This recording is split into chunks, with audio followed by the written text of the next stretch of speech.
Welcome back to History in Motion, proudly brought to you by Midas.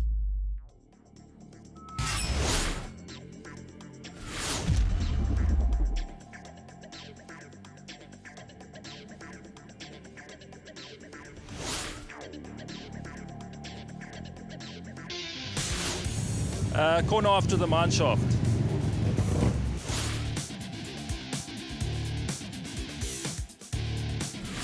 The last race at Swartkops, myself and Mel had a good battle together. It was good fun.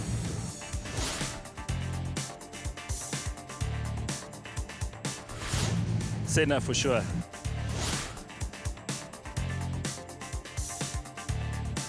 Jody Scheckter, he's my hero.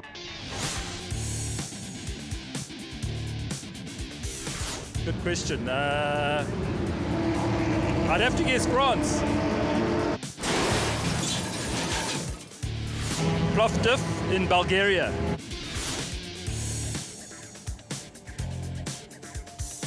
The year I was born, 1971.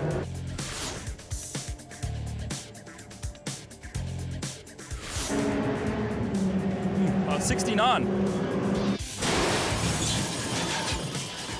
September 65.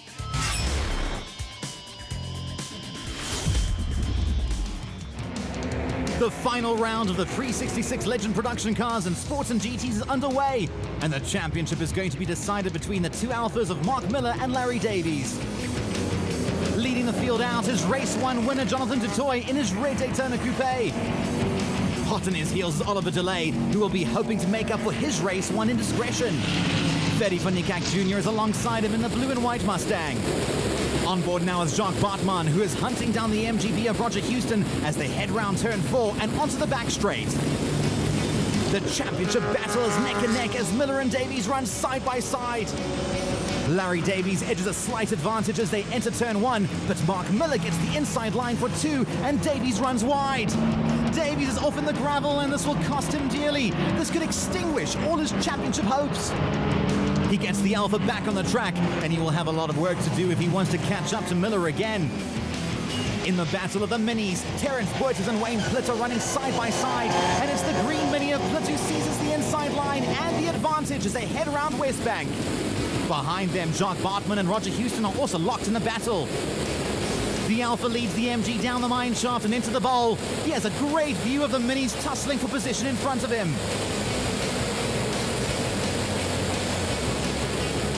Bartman takes the outside line at the bowl. Houston must be right up alongside him as it looks like he is giving the MG some space. Houston pulls up alongside him and takes the position as they head up to turn 13.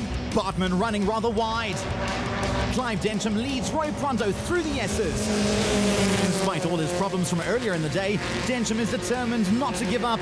I imagine he'll be disappointed to have lost out on the Class ZB Championship after Race 1's incident. Nonetheless, he leads the ZB champion Pronto through West Bank, and he will have to settle for that for now. Another great close championship battle going down to the wire. Plitt, Boytes, Houston, Bartman, no changes there as they head through the S's.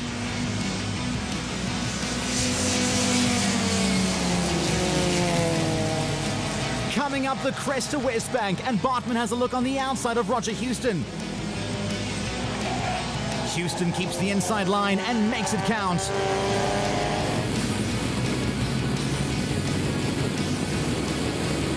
Down the mine shaft they go. Bartman keeps left and tries to regain the position Houston nabbed from him on this section of the track earlier in the race. Out of the mine shaft and towards the bowl, and it looks like Bartman has done it.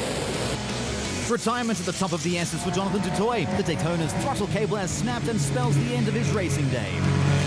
Round the final bend and Frank Copping leads Bug Singh as they start on their final lap of the race.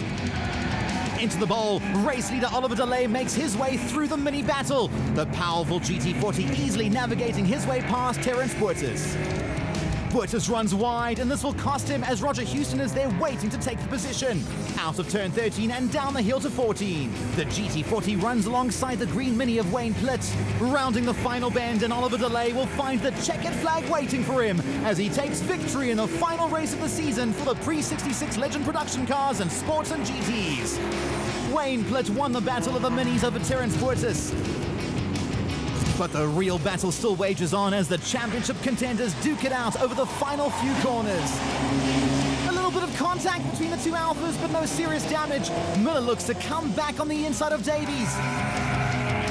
Into the final turn, and Bug Singh spins the MGA around a full 180. Into the bowl, Davies and Miller come. The championship is not yet over. Miller has a look down the inside of Davies and makes it stick. Davies pushing hard up the hill, moves to the right and alongside Miller. He will have the inside line going into 13. Down they come to the final bend, and there is nothing between the two. Davies takes the inside line with Miller locking up.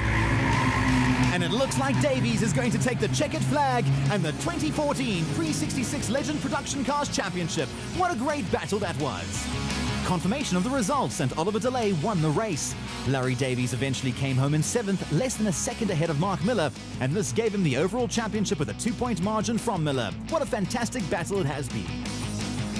It was right on the edge stuff. I managed to let Mark through early on, and he took a rather brave move up the inside, so my mistake, and then I got caught up in traffic. And then he pulled about an 8 or 10 car lead, and I thought there's no chance. And I thought there's another 3 laps, it's not over. We got pretty close up the top of the hill. We had a little touching together, but I think we both survived. Mark tried another incredible move that I don't think I've ever seen going into the bowl. I think I had a bit more momentum, and it was right down to the end. So I'd like to congratulate Mark on a very fair season. Well done. In the end, Lawrence had the legs. He drove very well. At one stage, I thought maybe I've got enough of a gap to keep him behind me, but he got the better of me at the end. But it was just very close. It couldn't be any closer. It was great racing with him this year, and look forward to next season. Oh, the car went well. Didn't miss a beat the whole year. Didn't do all the races, so I was actually quite fortunate. A lot of guys didn't make the last meeting, so it was a bit of a lonely race for myself, but yeah, it turned out well.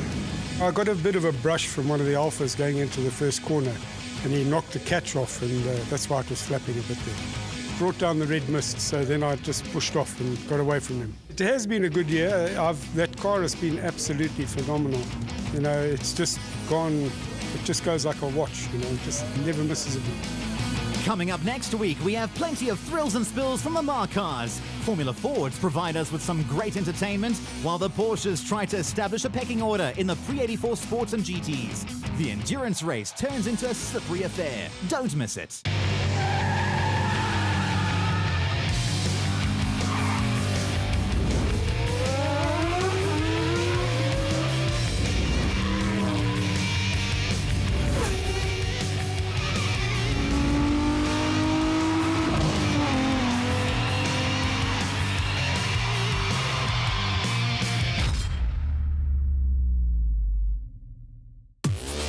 History in Motion is proudly brought to you by Midas Sport and its associate sponsors.